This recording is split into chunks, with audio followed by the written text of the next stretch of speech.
First reading, Jeremiah 26, verses 1-9. Soon after Jehoiakim son of Josiah became king of Judah, the Lord said to me, "Stand in the court of the temple and proclaim all I have commanded you to say to the people who come from the towns of Judah to worship there. Do not leave out anything. Perhaps the people will listen and give up their evil ways. If they do, then I will change my mind about the destruction I plan to bring on them for all their wicked deeds." The Lord told me to say to the people, "I, the Lord, have said that you must obey me by following the teaching that I gave you, and by paying attention to the words of my servants, the prophets, whom I have kept on sending to you. You have never obeyed what they said.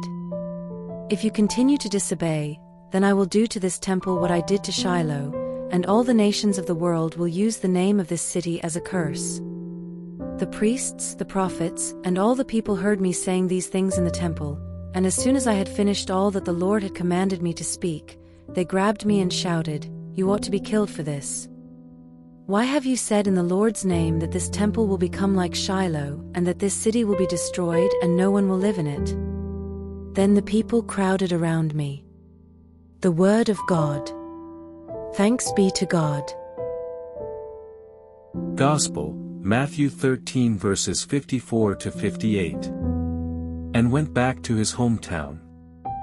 He taught in the synagogue, and those who heard him were amazed.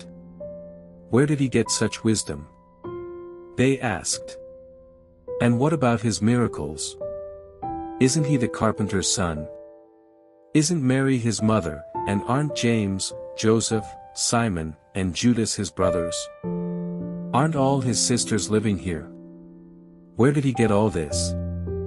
And so they rejected him. Jesus said to them, "A prophet is respected everywhere except in his hometown and by his own family." Because they did not have faith, he did not perform many miracles there. The Gospel of the Lord. Praise to you, Lord Jesus Christ.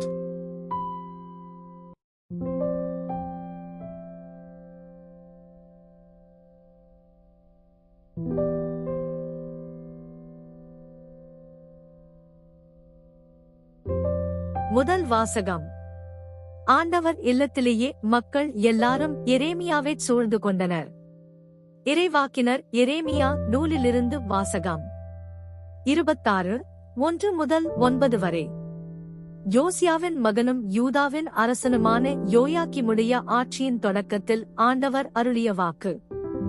ஆண்டவர் இவ்வாறு கூறுகிறார்: "நீ ஆண்டவர் இல்லத்தின் முற்றத்தில் நின்று கொண்டு அங்கு வழிபாடு செலுத்த வரும் யூதாவின் எல்லா நகரினருக்கும் சொல்லுமாறு நான் உனக்கு கட்டளையிடும் எல்லா சொற்களையும் நீ அவர்களுக்கு அறிவி, அவற்றில் ஒன்றையும் விட்டுவிடாதே.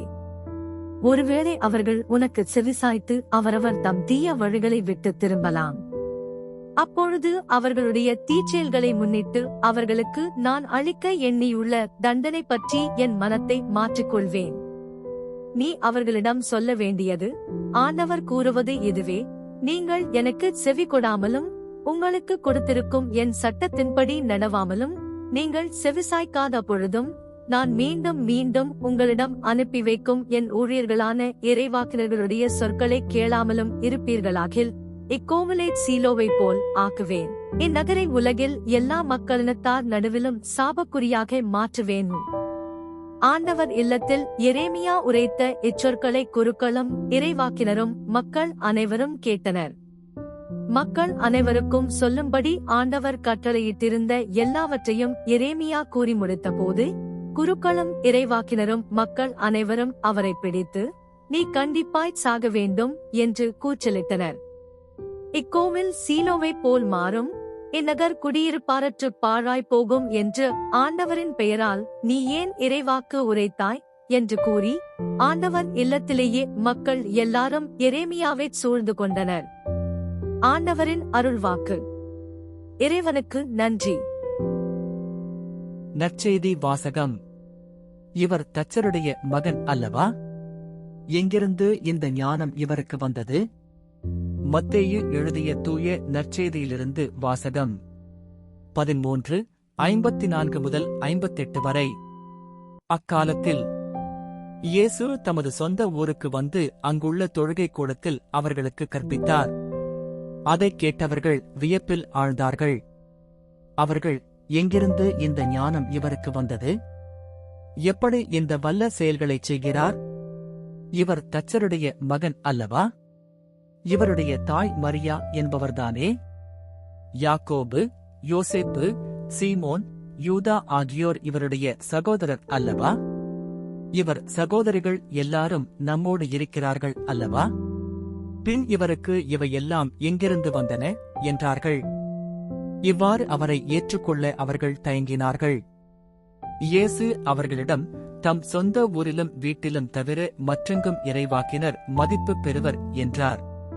அவர்களுக்கு நம்பிக்கை இல்லாததால் அவர் அங்கு பல வல்ல செயல்களைச் செய்யவில்லை. ஆண்டவரின் அருள்வாக்கு. கிறிஸ்துவே உமக்கு புகழ்.